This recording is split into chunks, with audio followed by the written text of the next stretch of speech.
Next question 196th question చూడండి. Natural gas is found along with natural gas is found along with so మనకు natural gas దేంతో పాటు లభిస్తుందంటే పెట్రోలియంతో పాటు లభిస్తుంది. Petroleum డిపాజిట్స్తో పాటు మనకు న్యాచురల్ గ్యాస్ అనేది లభించడం జరుగుతుంది. న్యాచురల్ గ్యాస్ అనేది చాలా తేలికైనది కాబట్టి భూగర్భంలో ఇది ఎల్లప్పుడూ పెట్రోలియం పై భాగంలో ఉంటుంది. పెట్రోలియం నిల్వల పై భాగంలో నిల్వ ఉండడం జరుగుతుంది. పెట్రోలియం యొక్క పై భాగం లోపల ఇది నిల్వ ఉండడం జరుగుతుంది. కాబట్టి పెట్రోలియంను తీసే కంటే ముందే ఈ న్యాచురల్ గ్యాస్ని బయటకు తీయడం జరుగుతుంది. న్యాచురల్ గ్యాస్ బయటకు తీయడం జరుగుతుంది కాబట్టి న్యాచురల్ గ్యాస్ అండ్ పెట్రోలియం ఒకే దగ్గర ఉండడం జరుగుతుంది. నెక్స్ట్ క్వశ్చన్ 197 క్వశ్చన్ చూడండి. Fossil fuels are called non renewable because fossil fuels అనేది నాన్ రిన్యూవబుల్ ఎనర్జీ సోర్సెస్ కింద వస్తాయి. ఎందుకు రావడం జరుగుతుంది అని అంటే మళ్ళీ అవి ఫామ్ కావాలంటే చాలా ఎక్కువ సంవత్సరాలు పడుతుంది. So they take millions of years to form them. So అవి ఫామ్ కావాలంటే చాలా సంవత్సరాలు పట్టడం జరుగుతుంది. అంటే ఇవి ఏర్పడాలంటే కోట్లాది సంవత్సరాల కాలం పడుతుంది. కాబట్టి ఒకేసారి వాడేస్తే మానవ జీవిత కాలంలో మళ్ళీ ఏర్పడలేవు. కాబట్టి వీటిని నాన్ రిన్యూవబుల్ పునరుత్పాదకం కానివి అని అనడం జరుగుతుంది. నాన్ రిన్యూవబుల్ ఎనర్జీ సోర్సెస్ అంటారు. ఇవి ఫామ్ కావాలంటే మళ్ళీ ఎక్కువ సంవత్సరాలు పడతాయి కాబట్టి వీటిని నాన్ రిన్యూవబుల్ ఎనర్జీ సోర్సెస్ కింద చేర్చడం జరిగింది.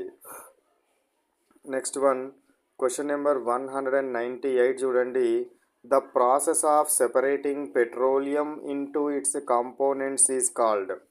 సో పెట్రోలియంను దాని యొక్క కాంపోనెంట్స్గా విడగొట్టే ప్రక్రియను ఏమంటారు పెట్రోలియంను దాని యొక్క కాంపోనెంట్స్గా విడగొట్టే ప్రక్రియను ఫ్రాక్షనల్ డిస్టిలేషన్ అంటారు. ఫ్రాక్షనల్ డిస్టిలేషన్ అని అనడము జరుగుతుంది. ఫ్రాక్షనల్ డిస్టిలేషన్ అంటారు. పెట్రోలియంలోని వివిధ అంశాలను లేదా వివిధ ఫ్రాక్షన్స్ను వాటి యొక్క బాయిలింగ్ పాయింట్స్ని బేస్గా చేసుకొని వేరు చేసే పద్ధతిని ఫ్రాక్షనల్ డిస్టిలేషన్ అంటారు. ఇందులో ఈ లిక్విడ్ లోపల పెట్రోలియం లోపల చాలా కాంపోనెంట్స్ ఉంటాయి. పెట్రోల్ ఉంటుంది, డీజిల్ ఉంటుంది, కిరోసిన్ ఉంటుంది, పారాఫిన్ వ్యాక్స్ ఉంటుంది. ఇట్లా చాలా కాంపోనెంట్స్ ఉంటాయి.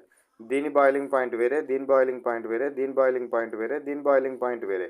అప్పుడు దీన్ని మనం వేడి చేస్తున్నప్పుడు దీని బాయిలింగ్ పాయింట్కి చేరగానే ఇది ఒక్కటి ఎవాపరేట్ అవుతుంది. ఈ వేపర్స్ని కూల్ చేసి కండెన్స్ చేస్తే మనకు పెట్రోల్ వస్తుంది.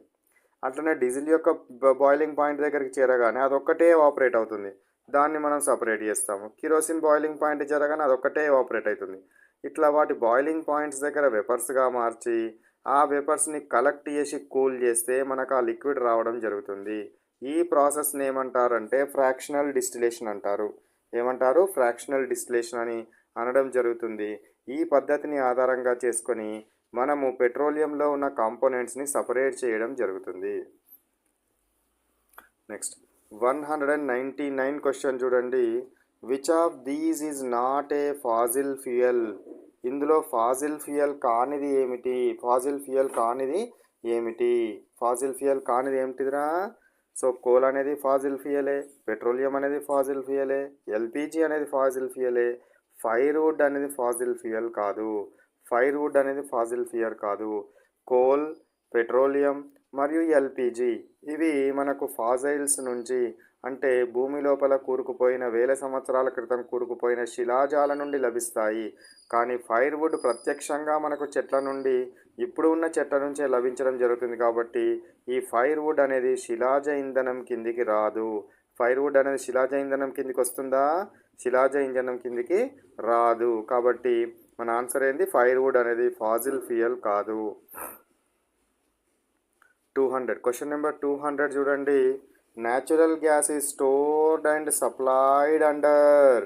న్యాచురల్ గ్యాస్ ఎప్పుడు కానీ ఏ విధంగా దాన్ని మనం ట్రాన్స్పోర్ట్ చేస్తాము? లో ప్రెషర్ దగ్గరనా, హై ప్రెషర్ దగ్గరనా, వాక్యూమా, ఎట్ రూమ్ టెంపరేచర్ వితౌట్ ప్రెషరా? మనం ఎప్పుడు కానీ న్యాచురల్ గ్యాస్ని హై ప్రెషర్ దగ్గర ట్రాన్స్పోర్టేషన్ చేస్తాము.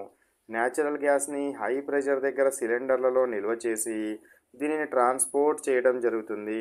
ఈ న్యాచురల్ గ్యాస్ని సిఎన్జి అంటారు. కంప్రెస్డ్ న్యాచురల్ గ్యాస్ సిలిండర్లలో నింపి పంపించడం జరుగుతుంది. ఇందులో ఉండే మెయిన్ కాంపోనెంట్ గ్యాస్ ఏంటి అంటే methane gas. Main component gas ఏంటిది? Methane gas. మీథేన్ గ్యాస్ అనేది మెయిన్ కాంపోనెంట్గా ఉండడం జరుగుతుంది. నెక్స్ట్